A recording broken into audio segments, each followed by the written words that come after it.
Hello and welcome. Happy to be here again to talk about your comments and questions, and a few practical matters have come up for discussion firstly. So people are often asking me very kindly if there is anything I need, anything I want to help me in my practice by way of items, things, food, medicines, clothing, and financial support. And I always say, well, not really, I'm okay. And that is the case. I'm very well supported with regards to our basic requisites of food, shelter, clothing, and medicine. I don't really need so much medicine, fortunately, at the moment or anything, but the local people here in Sri Lanka look after me in that respect. But there is a facility hidden away deeply somewhere there in the channel description page where people can offer dana. I don't make requests for it, but there's a link there. This enables some additional funds to be available via the non-profit organisation where all online donations go to support this, provide data for the uploading of these videos, electricity and maintenance and little things like that wherever it is that I might be staying at the time. So just go to the channel description page there and everything is self-explanatory, I hope. Or email me if you have any questions. There are ongoing projects. We're looking to provide external facilities, a washroom, toilet, and an independent water supply for the kuti in which I stay and this meditation hall for people to rinse their feet or whatever of the sand if they've walked along the beach to come here, but also for us to be able to water the plants and gardens, etc., that we're creating around the meditation hall. And that's another ongoing project. A visitor locally has kindly provided quite a few shrubs and trees, saplings and plants which are being planted. And once the rainy season finishes, of course, these will need watering. So these are ongoing projects, but there are no urgent requirements. I'm very content, very happy in my lifestyle and the way things are going here. But yes, this support is necessary. Over time, things crop up, and then my assistants, stewards, or kapias as we call them in the Pali word, can have access to funds to provide any necessary equipment or, as I say, ongoing costs. Another comment is that a couple of people have mentioned that I sit here talking to you with my back to the Buddha, in front of the Buddha. And certainly I think from more a Chinese perspective, or an Oriental perspective, or a Mahayana Northern School of Buddhism perspective, it isn't done so, and even a Thai perspective, to have one's back to the Buddha, and very probably here in Sri Lanka also. That is commonly accepted. Yes, we have a certain protocol around stupas and Buddha rupas, statues, or those representing those forms, effigies, those representing the nature of the Buddha. Of course, they're just made of stone or wood or metal or plastic or fiberglass. They're inanimate objects. But we show them reverence, we pay them respect in our mannerisms, our deportment, and where we position ourselves around them. So, as it happens, you'll notice, but it isn't so obvious because of the camera angle, that I am sitting quite a way in front of the Buddha Rupa here. If I was to sit next to it, it would be bigger than me. It's larger than life size. So I'm some distance away from it, and I'm always sitting to one side, either there or here. to the right of the Buddha Rupa itself or to the left. You'll read in the suttas that a monk goes to listen to the Buddha, places his robe over one shoulder and sits to one side. So when we're in the temple, we have our robe over just one shoulder, the right shoulder exposed, and we sit to one side. So I'm not directly sitting with my back to the Buddha. Also, the Rupa is always in a very elevated position. So where in the kuti, my little shrine, it is difficult because of the size of the kuti, when recording a talk, to sit either to the left or to the right. The Buddha Rupa is way above my head, and at some distance behind me. So this is how you'll see that it becomes possible for monks to talk to upasakas, upasikas, whom are either visiting them in person, to offer dana, or just to speak and receive guided meditation, or the Tisadhana Panchasila, taking refuge, or taking the precepts, 5 precepts, or just to listen to some Dharma. We wouldn't sit with our back to those people who have come to visit us. We could position ourselves, if we had an abundance of space, so that nobody had their back to the Buddha. But this isn't meant to make life cumbersome and difficult. As I get up, when I finish this talk, you'll notice I normally walk away from the Buddha whilst facing it with my hands in Anjali. So we observe these principles. It just may not come across that way on this small screen that you are viewing, which indeed has hopefully viewing been enhanced by way of your kind contributions. We've had this year an update of equipment. The previous equipment was being used for nearly 3 years, and the battery life was getting very short, and the lens of the camera or the phone was steaming up. So we've had to upgrade. Now, it hasn't been without its difficulties and obstacles in itself, because I've had to get used to something a little more complicated, but it's still a relatively simple phone. There's no additional software or editing material. One just presses record and talks. And I have another small device to have your questions and comments in front of me here that I can read, and that I also use for some of the suttas and the chanting books when I need access to those, which I've always had. I don't remember all of this stuff. So that's thanks, anumodana, sadhu, sadhu, sadhu, to your ongoing support, both by way of your encouragement and comments in the comment section on this platform, YouTube, and through your emails, contacting me directly with your more individual and personal and confidential inquiries. That is encouragement, and also by way of financial support received via those links in the main channel description page. So also, when we circumambulate, walking around a stupa or sometimes around a temple, when we're visiting, one would always go clockwise. Therefore, one's right shoulder, and if one's a monk, it would be exposed in that situation, around that stupa, observing that respect, that honor our teacher deserves, that veneration.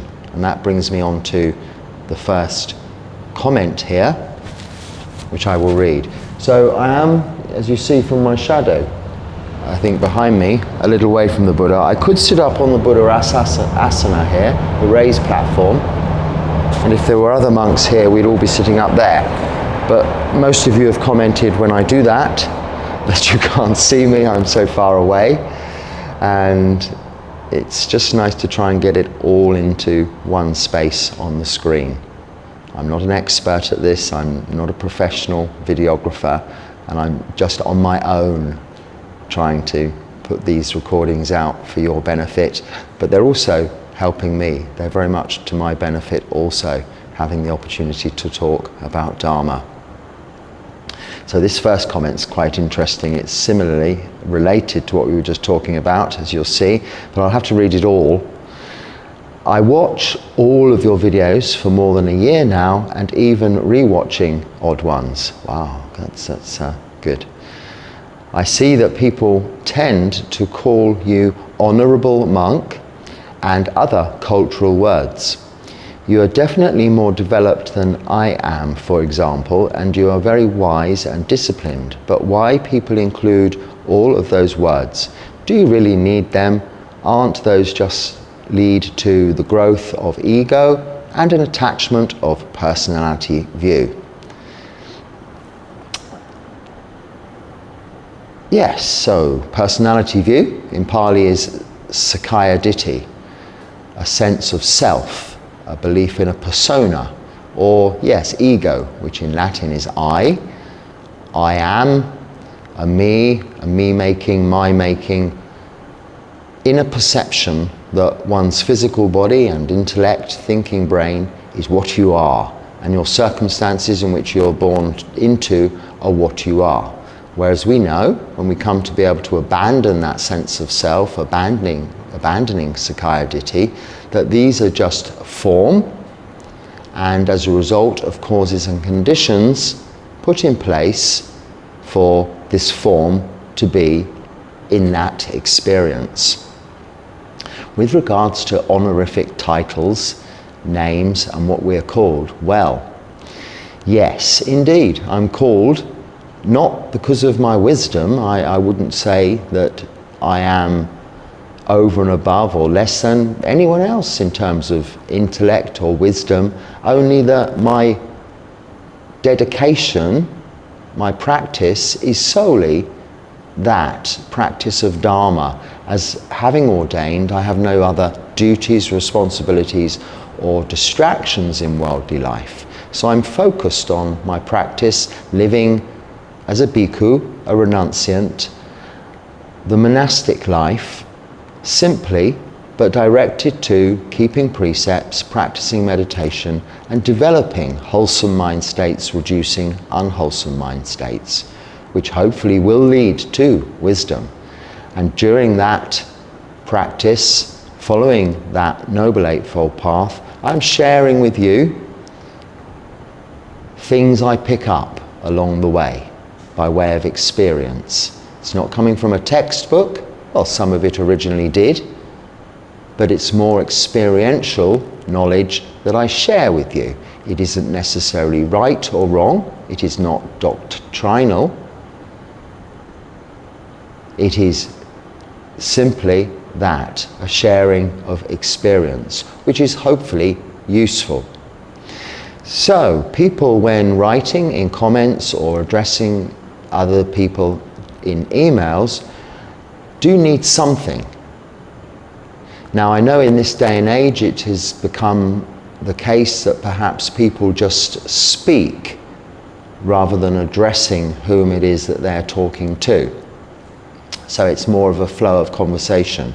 Well, not using social media of any kind, other than if you call YouTube social media, I'm not used to that.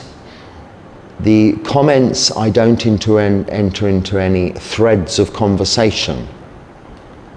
I simply say that I will refer to the comment in an upcoming questions and answers session or talk like this, or I just acknowledge the comment, if it's just a greeting, by saying Sukhi Hotu. May you be happy and may you be well, is what that means. So there's no conversation there. But people wish in an open forum or an open situation, say there are 10 people in this room, and one wanted to address me to attract my attention, so as they're not confused with speaking to the person next to them, they need to call you something. Now, part of renunciation for a bhikkhu or a bhikkhuni, a monk or a nun, is we abandon our former identity by way of materialistically developing that idea that we aren't that person that we formerly were. We weren't that businessman, we weren't that family man, we weren't the banker, the solicitor, the doctor. Our former education, our PhDs, our doctorates, whatever we may have gained, are irrelevant. We drop all that. We put it aside, including our given name, that's printed on our passport or our driving license. We let go of that. But we need to be called something, because if there's 10 people in the room, how do you know whom you're speaking to or addressing your question to? So, a common word that is used, a Pali word, which does get translated to mean venerable, is Bhante. Or in the case of nuns and bhikkhunis, they use the word Ayya. But Ayya is non-gender specific. It can refer to male monks also, but very much less commonly so. So the common address for monks is Bhante, and then there are cultural differences all around the world. You'll hear Ajahn for teacher. It means teacher in Thai, but usually commonly used to address senior monks in the Thai forest tradition or in Thailand, being that they are teachers. Here we are called priest, reverend in English, but the Sinhala words for those are Harudua, Swami Vansa, Sadhu. Very rarely are we called Bhante, or venerable monk, or venerable sir, but you'll see all of these comments coming up, or these salutations coming up in the comments. It is just by way of identification. So, they don't go towards, I don't consider myself a reverend or a priest or honourable, and really by using those words, I'm not thinking you're considering me such either.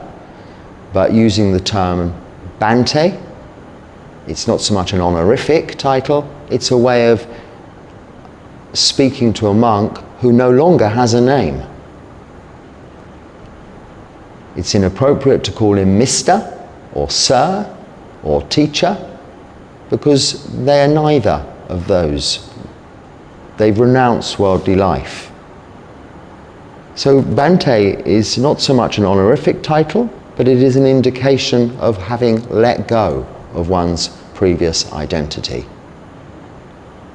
All of the others are culturally influenced ideas and ways of honorifically giving teachers a title, yes, but the monk themselves is quite happy with just plain Bhante, or nothing at all when it's appropriate. When speaking one-to-one, there's no need for us to call each other anything at all. So in terms of this ego and leading to the growth of an ego and a personality, what is my name? Very few people know my name.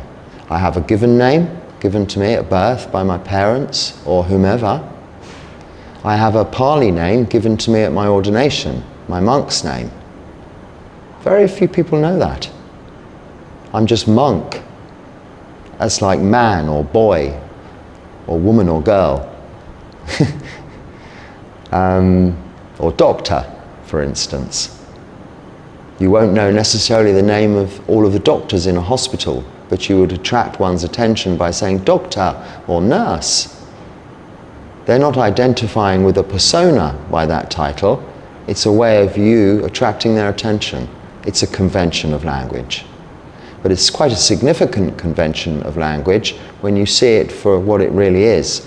It's a confirmation that that individual has abandoned their personality view, that ego, their self-identity.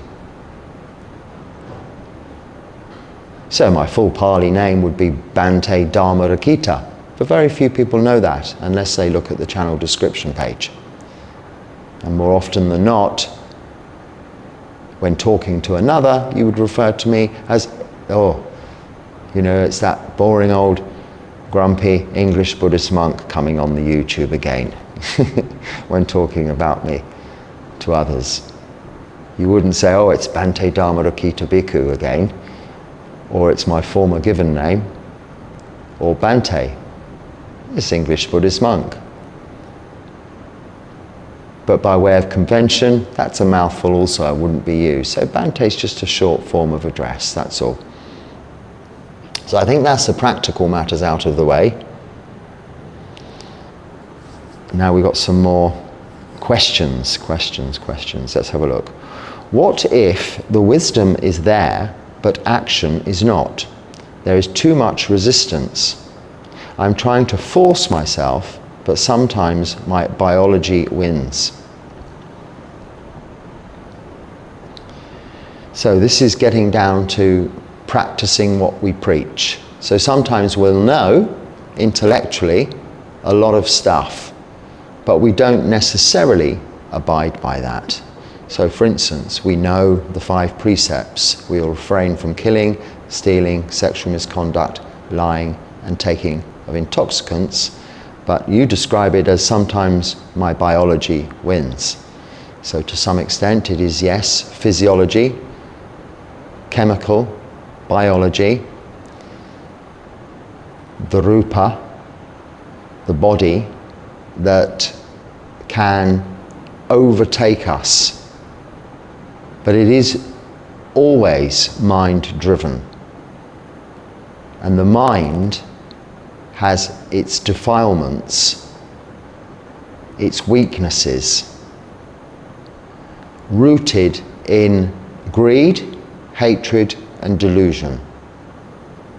These 3 root defilements: lobha, dosa, moha. So that takes bodily feelings, the mind, and exacerbates them. So it's all well and good knowing you shouldn't be doing something, but if you allow the mind and the body to take over that intellect, that wisdom, it will go ahead and do those things anyway. It's not doing them without your own volition. You're in control, but you go with it. You don't stop it. It's very difficult to do so. So the better way to stop it in its tracks is not to, you're trying to force yourself. This is not good. This brings about more aversion, more difficulty, more friction, more of a struggle. Instead, go to the mind, and this is where the practice of meditation is so important, and mindfulness is so important.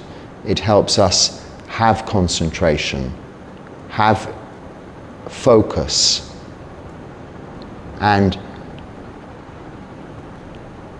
a kind of not full, but some control over our mental activities through training the mind. Sitting, doing nothing, observing a meditation object, watching the breath is training the mind. This is partly the purpose of meditation, allowing the mind to settle and become calm and empty of thought and focused on one thing. And when it drifts from that one thing, the breath for instance, eventually remembering to bring your conscious awareness back to that one thing, the breath. This is like exercising a muscle, and the more you exercise a muscle, the stronger it is, and the same with the power of your mind. It isn't controlling it, it's strengthening it, it's training it. So when we have begun the process of training it by keeping all of the 5 precepts, essential, the foundation of the practice, and by practicing meditation, then when lust arises, when greed comes up, wanting something you don't necessarily need, you just want more and more of it, that you know through intellect and wisdom is only adding fuel to the fire of desire, increasing thirst and craving. You know this intellectually, but you still do it. When these cravings come up, we go back to the mind, mindfulness of the mind, and see the cravings are stemmed and rooted there in either greed, hatred, or you're simply not seeing it through confusion and delusion. And there we just replace this thought this seed of lust, this seed of hatred, replace it. So we just think thoughts of, say, loving kindness. Or we, to counteract lust, for instance, think of the body. Remind ourselves of the mantra. As monks, we're giving a short mantra at our ordination, which in Pali means hair of the head, hair of the body, nails, teeth and skin. Kesa, loma, nacha, tacho. Hair of the head, hair of the body, nails, teeth and skin. I left out denta there in the danta in the Pali. What is that? Hair of the head, hair of the body, nails, teeth and skin. It's the visible parts of us, which are what we use to see beauty or to see unattractiveness. Now, of course, beauty is in the eye of the beholder. We all have different ideas about that. But it's still only hair of the head, hair of the body, nails, teeth and skin. Take any part of that off, take some flakes of skin, take some fingernails, take some pieces of hair and put them on your dinner plate, and it's all quite disgusting, isn't it? But all put together, groomed and cleaned and presented nicely in pretty clothes, it's an attractive vision. It's beauty. It's what stimulates lust. So when this arises, we replace this thought with, well, it's just hair of the head, hair of the body, nails, teeth and skin, which is all subject to aging. Bits of it falling off into your soup and getting clogged up in the plug hole in the bathroom. There it isn't attractive at all. This is a subha practice. It's not focusing on ugliness, it's just the unbeautifulness of these very coarse bodily,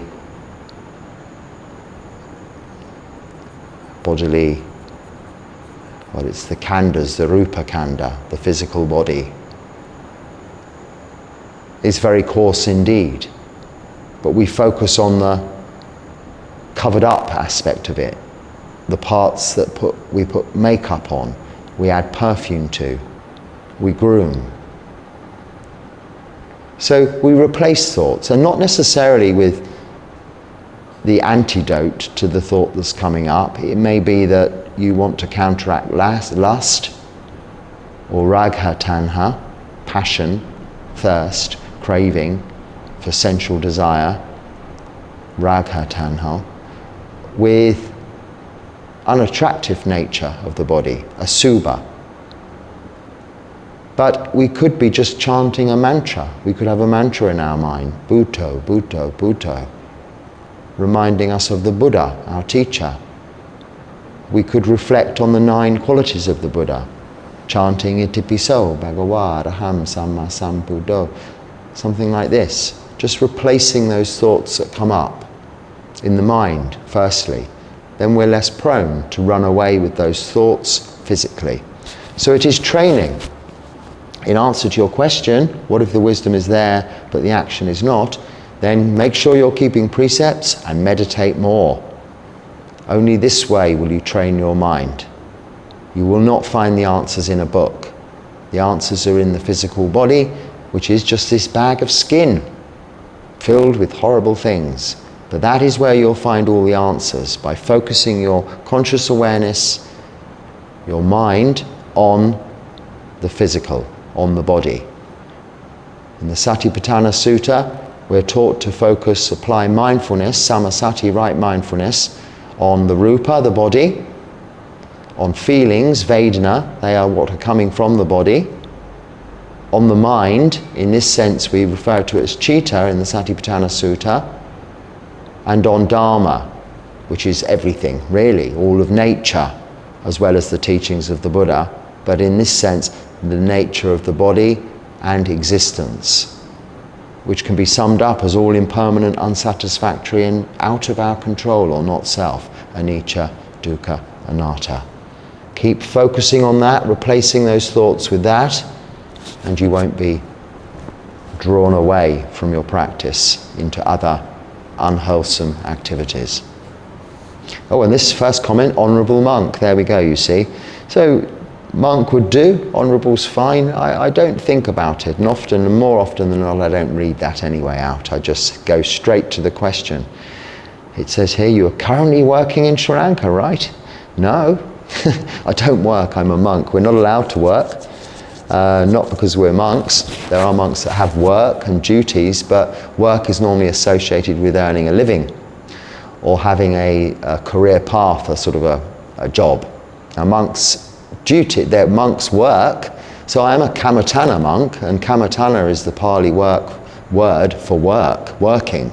Karma is action, and Tana is working on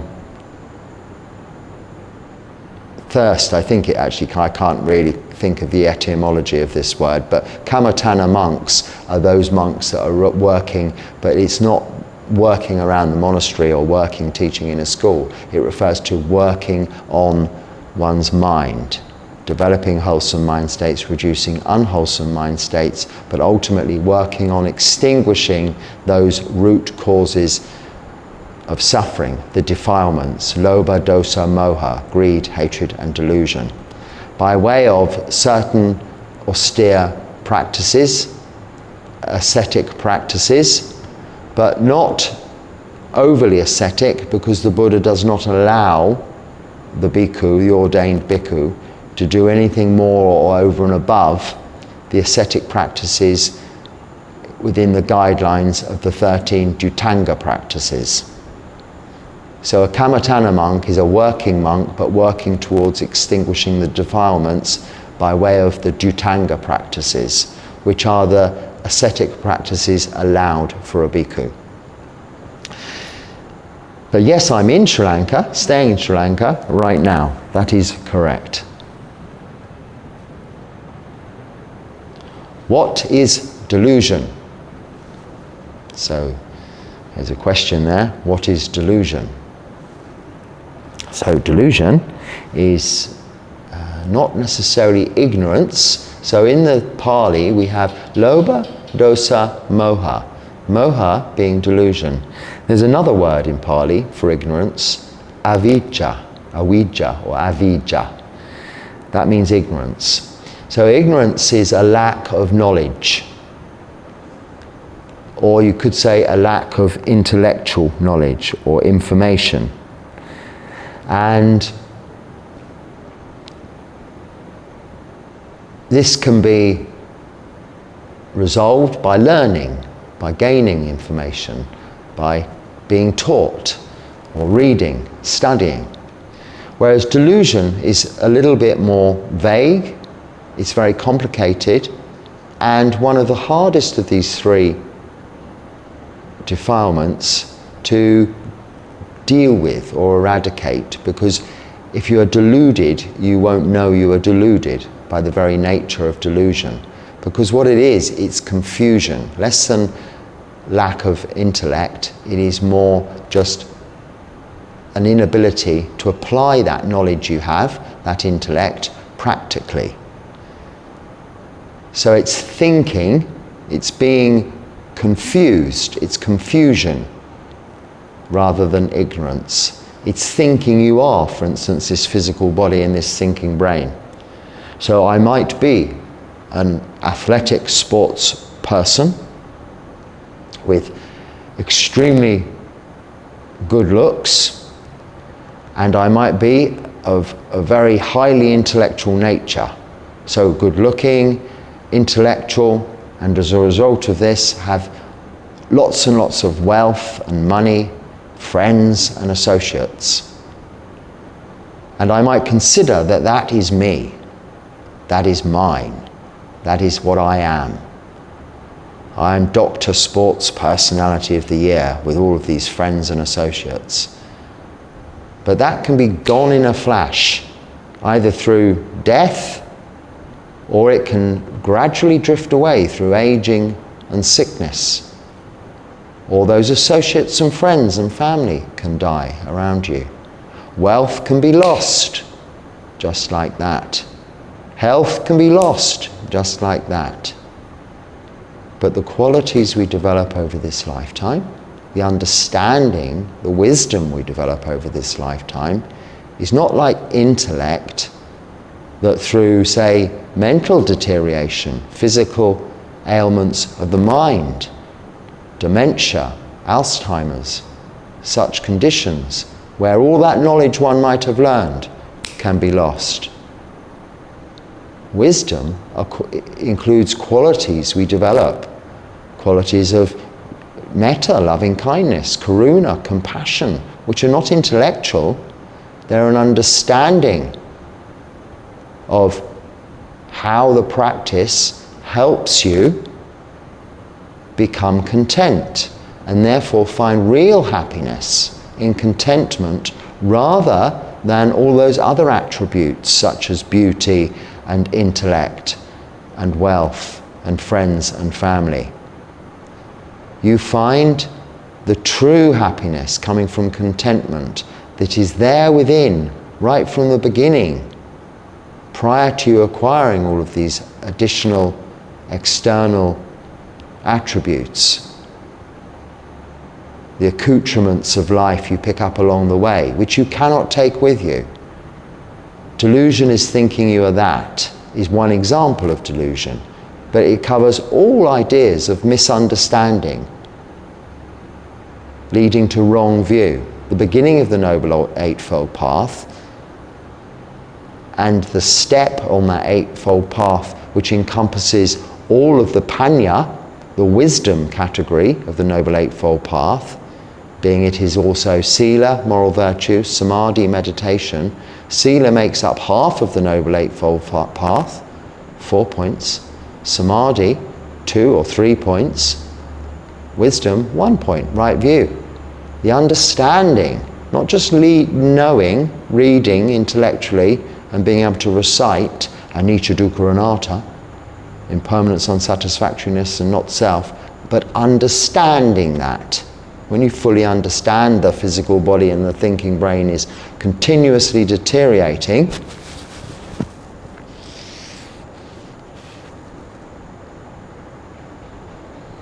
you appreciate it. You appreciate that it is not you, it is not the self. You know that, you see it clearly. Vipassana means seeing clearly. This all comes from the practice, the overall holistic practice of the Noble Eightfold Path. Knowing that lets you become less attached to it, have less of a sense of belonging in these things, in these circumstances, and see them as just as a result of causes and conditions. It could be the opposite is true, that your life is not good in that respect, that you are afflicted in your body, it's painful, uncomfortable and sickening, and your mind struggles to hold even the most basic of information. But even in that situation, one can see that that is not self. That is just what's there as a result of the causes and conditions that have caused it to be so. But what knows that can be free from delusion, knowing it is not that that is the self, and can experience pleasure, happiness, joy, and even physical rapture through contentment, through letting go of attachment to whatever existence it is we may be experiencing. But whilst there is delusion, this third of the defilements, when one can work to see and understand greed, when one can work to see and understand hatred, you're better easily able to understand delusion. And delusion is eradicated through wisdom, not intellect, but wisdom. Wisdom, panya, coming by way of establishing sama ditti, right view. And right view is understanding anicca, dukkha, anatta, impermanence, unsatisfactoriness, and not self. Understanding what, after all, is all the Buddha taught, that there is suffering and there is an end of suffering. That is what the Buddha taught us. This is the Four Noble Truths.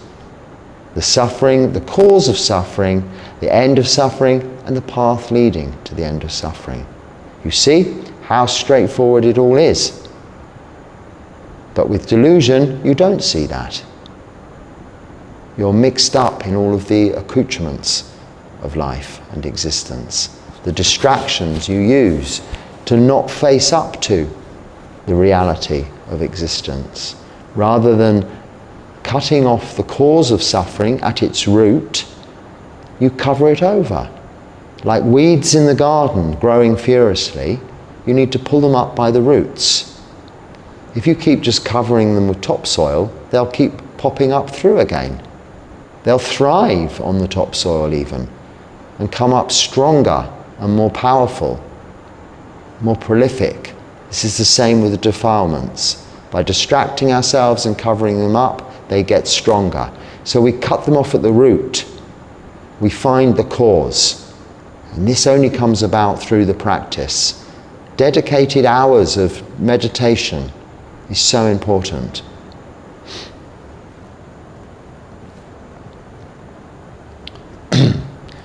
When did you realize karma was a real thing?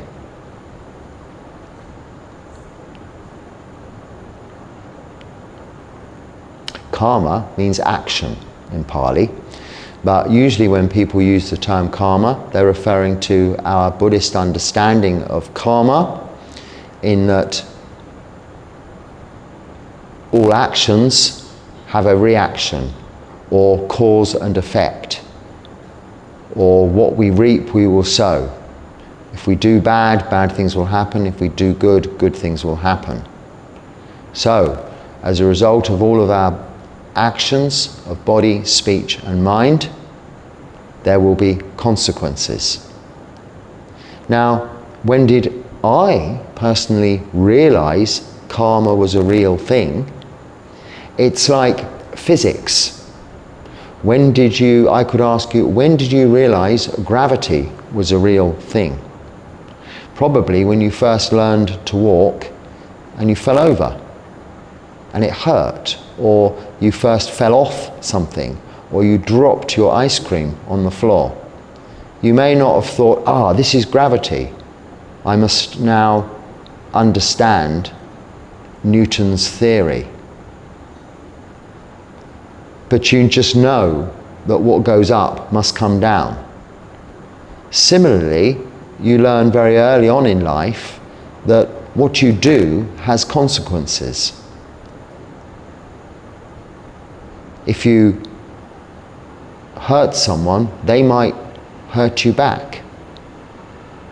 If you walk into a busy main road with your eyes closed, not listening, you will most likely get run over. Our actions have consequences. This is a nature. It's not a philosophy. It's an actual thing. So you say, when did you realize it was a real thing? Probably when I got to grips with the idea of gravity, I should think. We all, at the same time, whether Buddhist or not. It isn't an esoteric spiritual idea.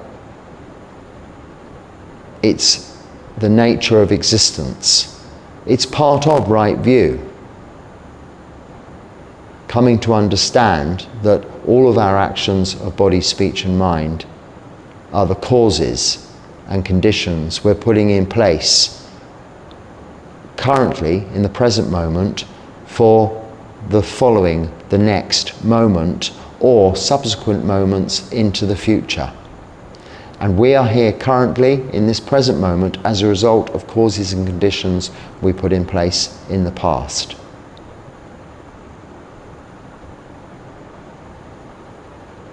So if I turn the light off, it will be dark. If I turn the light on, it will be light. We know this. There's no mystery there. Causes and conditions.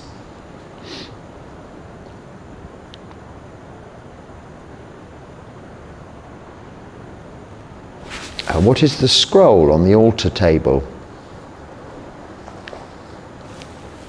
It's not a scroll. It's a. It's not an altar really either. I suppose it's just as you could call it that. We call it a shrine. But it's not really a shrine. A shrine usually contains something, and that, to my knowledge, doesn't contain anything in the Buddha Rupa. So it's just actually an incense holder, not a scroll. Nothing mystical there either. We call that an asana. It's a raised platform for monks to sit in the respectful position in relation to the Buddha Rupa, and a little bit off the floor, so that people sitting on the floor don't feel uncomfortable about where they're sitting in relation to monks that might be visiting here or me. So it's just the traditional way of doing things. Could you make a video on self-love and how not to be so hard on yourself? I think this is a good topic for everyone going through tough times. Well, yes, indeed. So you don't mean, I don't think, to use self as in self-love and yourself as in self, because we've just been talking about not self, anatta. You just mean it as by way of a convention of speech, of course. So we're talking about how do we have really metta, loving kindness for ourselves. Well, how we have that is again through practice. It is very much an important part of our practice. I'm not going to make a whole video, I'm just going to reply to this comment here. When we are practicing metta, when we first perhaps sit down for meditation, we might use metta practice as a way of just helping the mind begin to calm down whilst the body is settling and relaxing prior to your meditation. And we do this by referring just mentally, thinking about loving kindness and compassion. I think it's always very important, these two go hand in hand, towards those we hold nearest and dearest to ourselves, those we love, those we're perhaps somewhat indifferent to, and then even those that we are not so fond of, or our enemies, or those we hate. But we begin with the ones that it is easier to extend or have a feeling of loving kindness towards. And those are our nearest and dearest, those that we love. And then, having developed this feeling of loving kindness, it is easier to extend it towards those that we're indifferent to, and then subsequently those that we may not like or even hate. But we should begin with ourselves firstly. We are sitting, we're giving ourselves the opportunity now, in your case, to sit maybe and listen to Dharma, or if we were sitting and getting ready to practice meditation, we are being kind to ourselves, allowing ourselves to sit and the body to relax, for the thinking brain to have nothing to think about for the next 20 minutes, half an hour, or 3 hours, however long you can sit for, allow yourself to sit for, and simply do nothing, is a kindness. It's a demonstration of metta, loving kindness, but firstly to yourself. Even if you're not saying that, you're giving yourself, out of compassion, that kindness of having nothing to do, no work to do, other than just sit and enjoy the breath, enjoy peace, tranquility, calmness, a state of mind we call samatha. To benefit from that, experience from that piti and sukha, that is physical rapture and mental joy, coming from just relaxation and calmness of mind. This is a gift to yourself. It is demonstrative loving kindness, metta. So even if you've forgotten to include yourself in that list in your metta practice, you're right there at the beginning of it. practicing metta is a kindness to yourself. You're developing kindness to yourself. So in answer to your question, or can I make a video on self-love, all of these talks are about firstly beginning the practice with you, the practitioner. And only by your development in the practice, what you gain for the practice, do you, by way of example, through what you have learned experientially, give to others that opportunity to do like you, copy you, follow you, practice what you have been practicing. You're not teaching, you're not preaching, telling, instructing. People will see those qualities in you, admire those qualities in you, and want also to enjoy those qualities that you have themselves. Naturally, they'll want what you have, contentment and happiness. So we should be focusing all of our practices on you, the practitioner, ourselves. So it isn't a looking in the mirror affirmation exercise.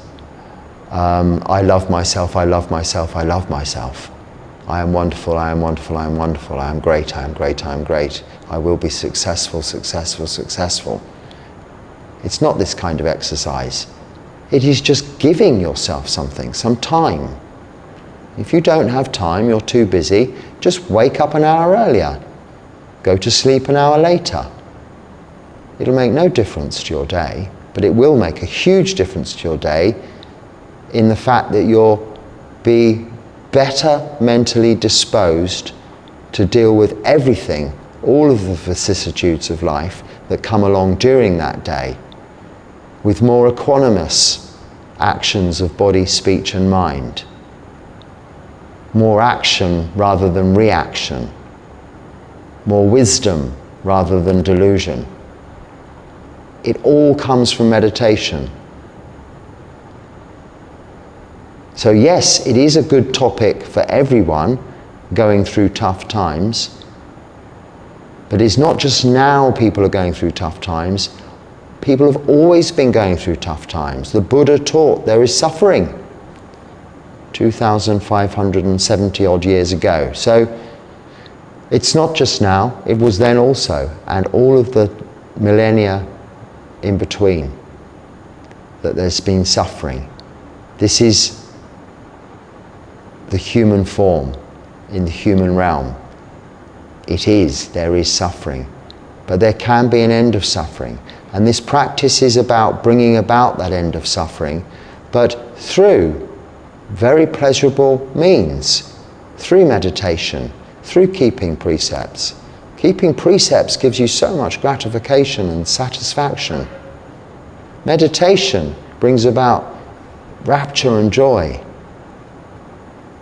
firstly, and it subsequently leads to much deeper realizations and wisdom.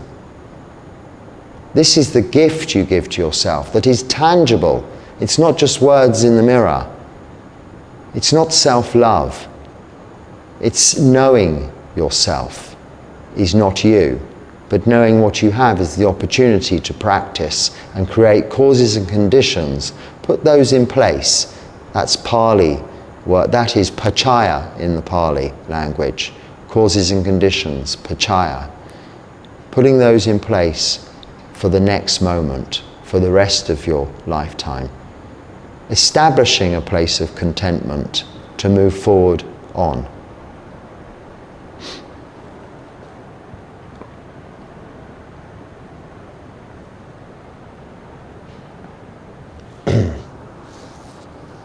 So, I know the Buddhist tradition discourages or maybe even forbids proclamations of enlightenment, but I just wanted to know if there are perfectly enlightenment, realized human beings that are living among us on this planet Earth.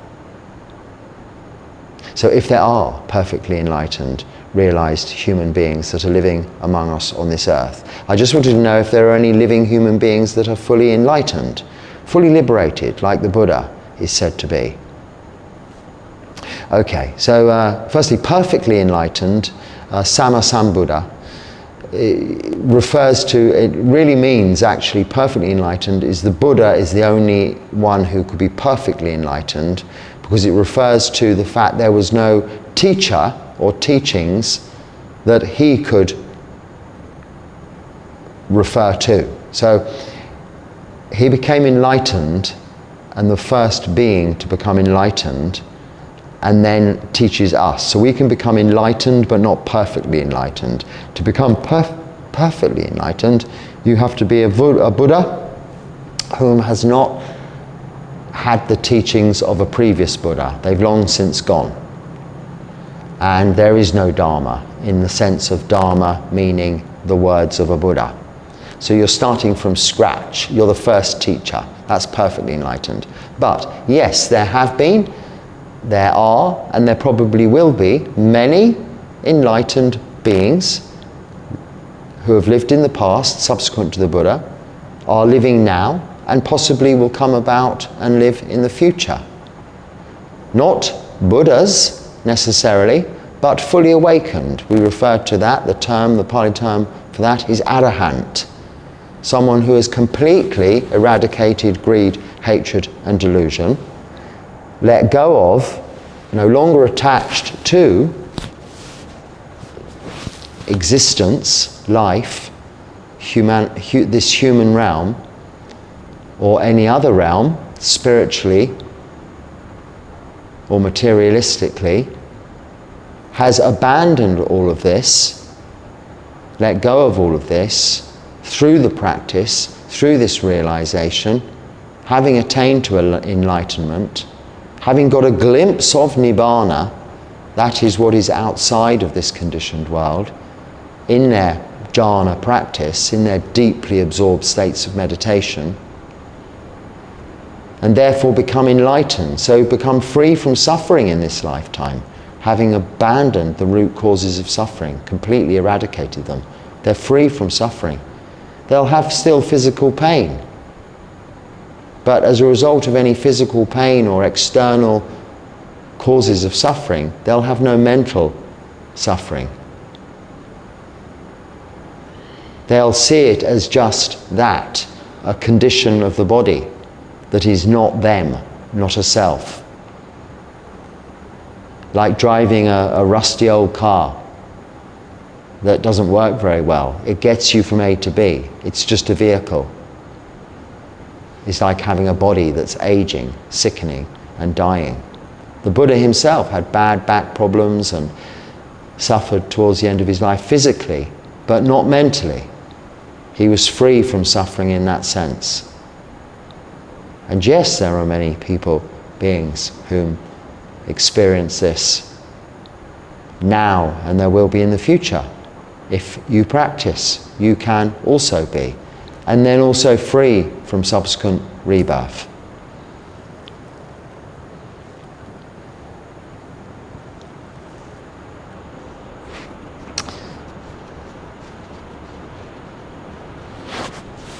So this is a comment.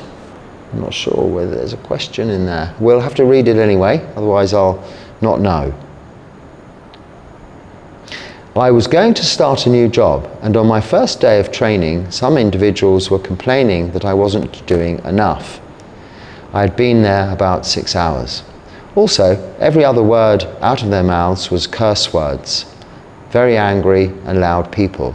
I did not return, as I don't want to be in that environment. Was I wrong in doing that? I don't really need the money anyway.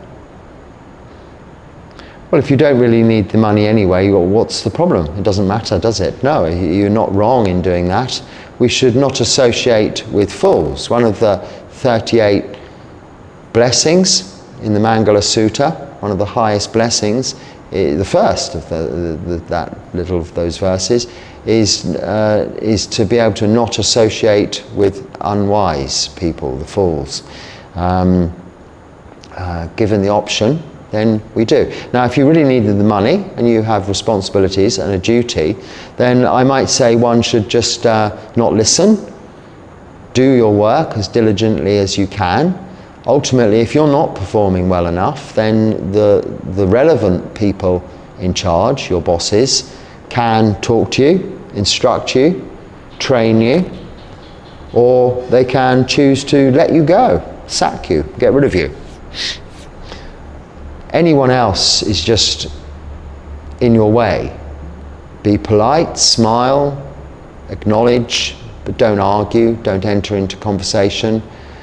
If you can't leave the position, leave the job and not return, if you're having to stay there, as is often the case, you just let it be water off a duck's back, or water droplets on a lily, a lotus flower. They just roll off. Let the words, the comments roll off. They won't harm you. Don't think about it.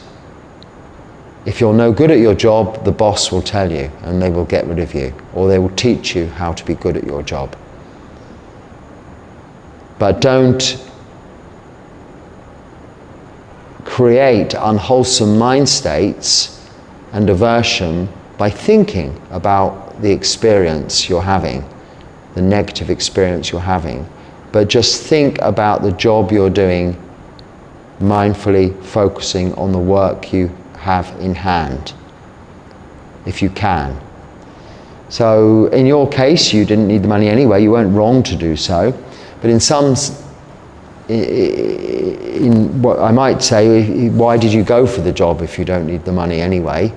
There must have been some need for it, in which case you could have pursued it longer than maybe 6 hours or 1 day. Because not everyone is the same as you. And people might have an opinion of you also. They might think you're a bit quiet and not loud and a bit unusual for not swearing. Well, of course, you know that you're living in accordance with the Noble Eightfold Path, and you're maybe a practicing Buddhist. But it doesn't mean you can't live amongst others whom are not so, whose behavior is not necessarily beautiful, and in your eyes may seem gross or crude. But let them be as they are.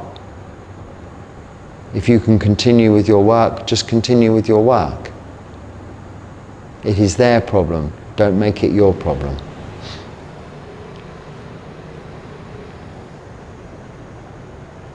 How not to be reborn again. Or the question, sorry, is how to not be reborn again. Follow the Noble Eightfold Path. So keep the precepts, practice meditation and develop wisdom, and then you will develop the wisdom to be able to let go of your attachments to self. You'll be able to abandon Sakkaya Ditthi, personality view. You'll be able to let go of rites and rituals, superstitions, prayer and worship. You'll be able to see without any doubt the nature of the Buddha's teachings, the Four Noble Truths, and this Noble Eightfold Path, living in accordance within the parameters of the Noble Eightfold Path, establishing right view, right intention, right speech, right action, right livelihood, effort, mindfulness, and concentration. You will be able to free yourself from suffering, and free yourself, liberate yourself from future rebirth. This is the teachings of the Buddha. This is the content of all these discussions here on this YouTube channel. They may seem to be diverse and cover all kinds of subject matter, but they are essentially dealing with suffering, the cause of suffering, how we bring about the end of that suffering by following the Noble Eightfold Path. That's how not to be reborn again. So on that note, I will leave it there until next time. In the meantime, if there's something useful, hopefully there, you can use it, apply it. If not, just let it go. Don't think about it anymore. But please come back again, and until next time, be happy and stay well. Sukhi Hotu.